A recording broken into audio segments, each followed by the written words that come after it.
10वीं कक्षा के सभी विद्यार्थियों का स्वागत है। आज हम इतिहास का पहला पाठ जिसका नाम है यूरोप में राष्ट्रवाद का उदय। आज हम इस पाठ के पार्ट 2 यानी कि भाग 2 में आने वाले प्रश्नों पर चर्चा करेंगे।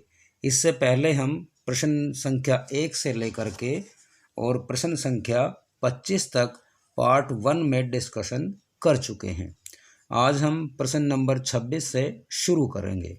आप सभी विद्यार्थियों से अनुरोध है, यदि इन सभी प्रश्नों के बारे में किसी तरह का कोई डाउट हो तो आप जा कर के कमेंट सेक्शन में लिख सकते हैं।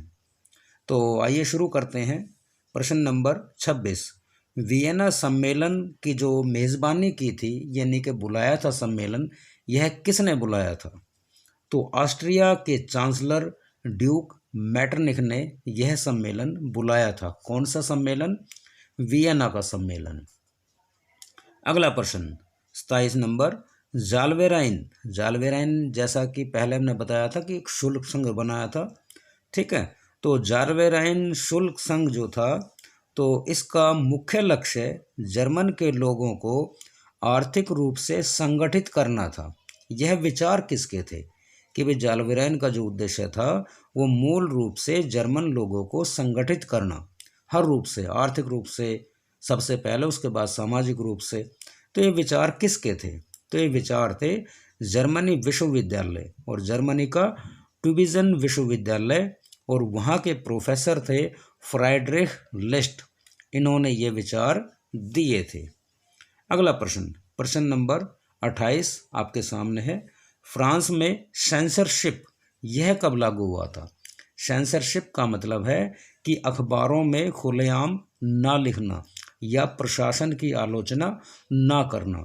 तो फ्रांस में जो सेंसरशिप लागू हुआ था वह कब हुआ? तो वह लागू हुआ 1815 में, और 1815 में जो रूढ़िवादी सरकारें थी उन्होंने अपना धीरे धीरे कंट्रोल कर लिया था। अगला प्रश्न, जुप्से मैथ्सनी यह कौन था? तो जुप्से मैथ्सनी काफ़ी क्रांतिकारी व्यक्ति रहे हैं और यह इटली का क्रांतिकारी व्यक्ति था। इसने कार्बोनारी गुप्त संगठन की सदस्यता ग्रहण की थी। कार्बोनारी एक गुप्त संगठन था। इसके बारे में भी 1 नंबर का प्रश्न अक्सर आता है कि कार्बोनारी क्या होता है। तो आप ये बताएंगे कार्बोनारी इटली का एक गुप्त संगठन था। तो इसके बाद बताया कि मात्र 24 वर्ष की आयु में मिस्टर जुप्से मैथ्सनी ने लिगुरिया की क्रांति में महत्वपूर्ण भूमिका निभाई, और इस क्रांति में भाग लेने के कारण इसी व्यक्ति को यानी कि मैथ्सनी को देश निकाला भी झेलना पड़ा। देश निकाला यानी कि देश से इसको बाहर कर दिया था। और उसके बाद इन्होंने 2 बड़े ज़बरदस्त संगठन बनाए, यंग इटली और यंग यूरोप। अगला प्रश्न, काफ़ी महत्वपूर्ण प्रश्न आने वाले हैं, और साथ ही ये प्रश्न जो हैं आपके आने वाले एग्ज़ाम जिसका नाम है NAS, तो NAS के लिए भी काफ़ी महत्वपूर्ण होने वाले हैं। और NAS के लिए स्पेशल वीडियो भी हम बनाने जा रहे हैं जल्दी, कल या परसों में। तो उसके लिए भी आप तैयार रहें और अच्छे से अच्छे अंक लेकर के आप सफल हों। तो अगला प्रश्न है, जब फ्रांस छींकता है तो बाकी यूरोप को सर्दी जुकाम हो जाता है। यह जो विचार थे ये किसके विचार थे? तो ये शब्द थे मैटरनिख के, जो ऑस्ट्रिया का चांसलर था। अगला प्रश्न, फ्रांस में संवैधानिक राजतंत्र का जो अध्यक्ष जो बना था वह किसे बनाया गया था? तो उत्तर है 1830 में बनाया, लुई फिलिप को बनाया गया। नेक्स्ट, यूरोप के जो शिक्षित अभिजात वर्ग थे ये किस घटना से इनके अंदर राष्ट्रीयता की भावना भरनी शुरू हुई, यानी कि देश प्रेम की भावना इन शिक्षित अभिजात वर्गों में कब आनी शुरू हुई यूरोप के लोगों में? तो इसका आंसर है यूनान का स्वतंत्रता संग्राम। यानी कि यूनान ने जब स्वतंत्रता के लिए संग्राम छेड़ दिया ओटोमन साम्राज्य के विरुद्ध, तब यूरोप के लोगों में विशेष तौर से शिक्षित और जो अभिजात वर्ग था यानी कि शिक्षित लोग थे, उन लोगों ने राष्ट्रीयता की भावनाओं का काफ़ी प्रसार प्रचार करना शुरू कर दिया। नेक्स्ट क्वेश्चन, अंग्रेज कवि लॉर्ड बायरन किस युद्ध में और कैसे मारे गए? यानी कि युद्ध में भाग लिया था इसका मतलब, और कवि थे बाकी पेशे से। तो ओटोमन साम्राज्य के विरुद्ध जो युद्ध हुआ था और इसमें विजयी यानी कि यूनान को स्वतंत्रता मिली थी। तो ओटोमन साम्राज्य के विरुद्ध यूनानी युद्ध के अंदर यह कवि लॉर्ड बायरन यह मारे गए। और कैसे? 1824 में युद्ध भूमि में काफ़ी तेज़ बुखार हुआ और उस बुखार की वजह से ये मारे गए। नेक्स्ट क्वेश्चन काफ़ी महत्वपूर्ण प्रश्न है ये भी, और अक्सर जो कंपटीशन के जो एग्ज़ाम होते हैं वहाँ ये आता है कि कुस्तुनतुनिया की संधि कब हुई और इसका परिणाम क्या रहा। दोनों प्रश्न अलग अलग में भी आते हैं और सिंगल भी आता है कई बार। तो यह जो संधि थी कुस्तुनतुनिया की 1832 में हुई, और इस संधि का परिणाम यह हुआ कि यूनान जो था एक स्वतंत्र राष्ट्र के रूप में पूरी दुनिया के नक्शे में सामने आया, या सिंपल भाषा में कहें तो यूनान स्वतंत्र हुआ। अगला प्रश्न 36 नंबर, 18वीं सदी के अंत में यानी कि 1700 सन के अंत में रूस, प्रशा, ऑस्ट्रिया इन तीन देशों ने किस देश का विभाजन आपस में कर लिया था? तो कौन सा देश था? वह देश था पोलैंड। नेक्स्ट, कैरोल कुरपिस्की किस देश का संगीतकार था? यानी कि इस देश का इन तीनों देशों ने आपस में विभाजन कर लिया, तो ऐसी परिस्थिति में पोलैंड के अंदर भी लगातार राष्ट्रवादी विचार वो लोगों के अंदर प्रसारित होने शुरू हो गए। तो इसके लिए वहाँ के लोगों ने, वहाँ के गायकार ने, कलाकार ने अपने अपने लेवल पे काफ़ी प्रयास किए। तो प्रश्न है कि कैरोल कुरपिस्की किस देश का संगीतकार था? तो आंसर है पोलैंड का। नेक्स्ट क्वेश्चन है कि पोलैंड की लोक नृत्यों का नाम बताएं। जो पोलैंड के जो लोक नृत्य थे उनका नाम। तो पोलेनेस और माजुर्का, यानी कि पोलैंड के लोगों ने लोक नृत्यों के द्वारा, लोक संगीत के द्वारा लोगों के अंदर राष्ट्रीयता की भावना भरी थी। नेक्स्ट क्वेश्चन, जर्मनी भाषा का 33 खंडों का यानी कि 33 पार्ट थे, हिस्से थे, भाग थे। तो 33 भागों का शब्दकोश, शब्दकोश का मतलब होता है विद्यार्थियों डिक्शनरी। तो 33 भाग का डिक्शनरी जर्मनी भाषा का किसने तैयार किया? तो ग्रिम बंधुओं ने, दो ब्रदर थे ये, तो इन भाइयों ने जर्मन भाषा का शब्दकोश तैयार किया था, ताकि जर्मन के लोग भी और ज़्यादा शिक्षित हो सकें। नेक्स्ट क्वेश्चन है क्वेश्चन नंबर 40 यानी कि क्वेश्चन नंबर 40, लुई फिलिप को सत्ता से क्यों हटाया गया? अब लुई फिलिप जो था रूढ़िवादी नज़रिए का शासक था, शासन अच्छे से कर नहीं पाया। तो बताते हैं फ्रांस में बढ़ती अव्यवस्था को काबू नहीं कर पाया, अव्यवस्था लगातार बढ़ती चली गई, उस पर कंट्रोल नहीं कर पाया। इसके साथ साथ खाने पीने का जो सामान था उसकी लगातार कीमतें बढ़ती जा रही थी, बेरोजगारी वो भी लगातार बढ़ती जा रही थी, यानी कि लोगों के अंदर लगातार असमंजस की स्थिति थी इस प्रशासन के विरुद्ध। तो लुई फिलिप को इसलिए सत्ता से हटाया गया। नेक्स्ट क्वेश्चन, 1848 में स्थापित नेशनल असेंबली के दो कार्य बताओ। जो नेशनल असेंबली स्थापित की थी उसने काम क्या किए? तो नंबर 1 है बड़े पैमाने पर सरकारी कारखानों की स्थापना की, यानी कि अच्छा काम किया लोगों को रोजगार दिलाने के लिए। और दूसरा काम किया कि काम के अधिकार की गारंटी मिली। काम के अधिकार की गारंटी का मतलब है कि जो भी काम करना चाहता है उसे काम अवश्य दिया जाएगा। नेक्स्ट क्वेश्चन, पत्रकार विल्हेम वोल्फ ने किस वर्ग का वर्णन किया? तो पत्रकार विल्हेम ने बुनकरों के विद्रोह का, यानी कि जो बुनकर जो वर्ग था उसके बारे में वर्णन किया। तो और कहाँ का? सिलेसिया जगह में बुनकरों का जो विद्रोह हुआ था उस विद्रोह का वर्णन किया।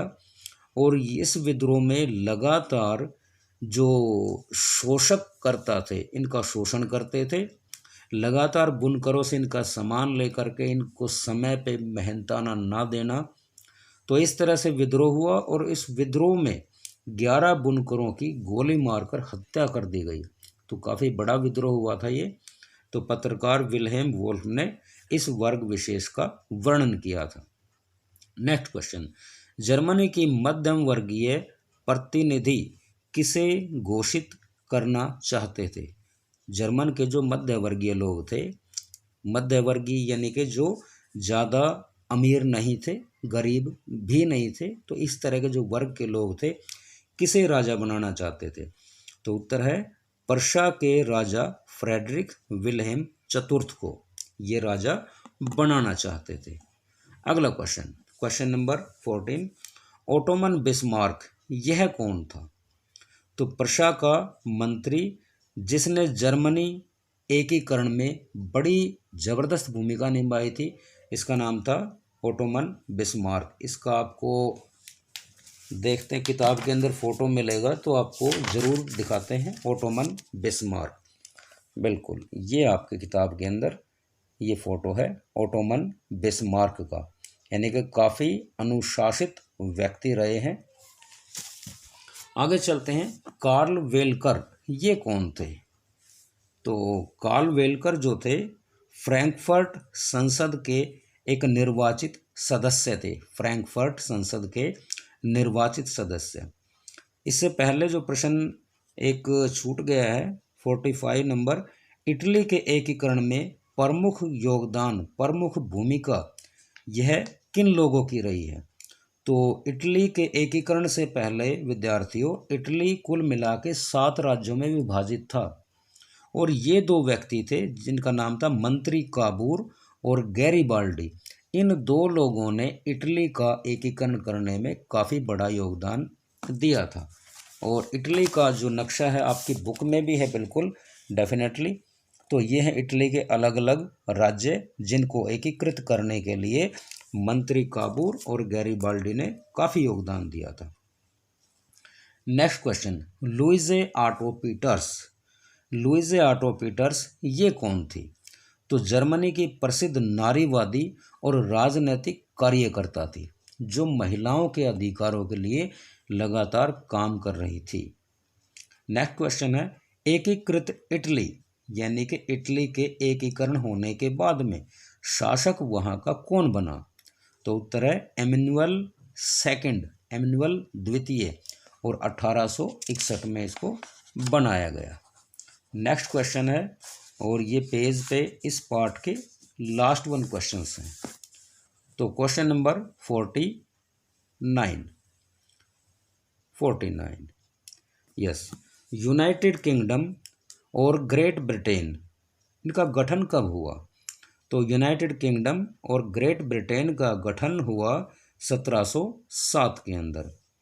नेक्स्ट, स्कॉटलैंड के जो अधिकतर लोग थे ये किस भाषा का प्रयोग करते थे या कौन सी भाषा बोलते थे? तो भाषा जो बोलते थे उसका नाम था गैलिक, गैलिक भाषा बोलते थे। इंग्लैंड के झंडे का नाम क्या है? तो इंग्लैंड के झंडे का नाम है विद्यार्थियों यूनियन जैक। आज भी यूनियन जैक ही बोलते हैं। नेक्स्ट क्वेश्चन, मारियान और जर्मेनिया यह क्या है? तो मारियान जो है ये फ्रांस की राष्ट्र रूपक है और जर्मेनिया जर्मन की राष्ट्र रूपक है। राष्ट्र रूपक का मतलब जैसे हम भारत माता बोलते हैं तो उसी तरह से जर्मन निवासी जर्मेनिया बोलते हैं और फ्रांस निवासी मारियान बोलते हैं। नेक्स्ट क्वेश्चन, बाल्कन क्षेत्र के लोगों को किस नाम से जाना जाता है जो बाल्कन क्षेत्र में रहते हैं? तो उत्तर है उनको स्लाव बोलते हैं, स्लाव। नेक्स्ट, लाल टोपी और टूटी जंजीर किसका प्रतीक है?